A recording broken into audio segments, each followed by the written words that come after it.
Кыргызстан Модумаров.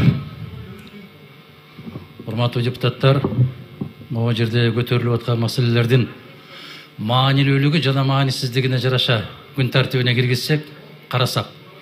Биз мыйзамдарды кабыл алуу менен жагдай бүгүн эле жакшырып кетсе, кабыл алып берели.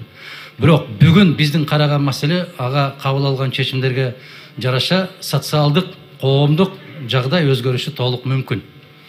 Ошондуктан Чыңгыз Мырза айткан маселени күн тартибине киргизүү менен бирге азыр аябагандай каттуу ызы чуу. Мына кече областтык телекомпаниядан берди деп атат. Кыргыз-өзбек чек арасы боюнча Кемпирабад кетиптир деген ызы чуу аябай каттуу кетип баратат. Өткөндө эле айтышты эле. Биз сунуш кылганбыз, ошол 5 айыл өкмөттүн жашоочулары менен жолукмайынча бул маселени токтотуп турсаңыздар деп. Макул болгон. Президенти да отурган, өкмөтү да отурган, баары отурган. Бирок жеңүүчүнөн барып кол коюп бергендиги, аны теледен айтып жибергендиги өлкөдө аябагандай каттуу будуңчаңды жаратып атат.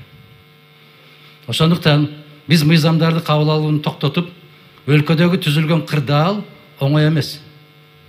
Өлкөдөгү эмес, биздин жогорку кеңештин ичиндеги түзүлгөн кырдаал да жеңил эмес.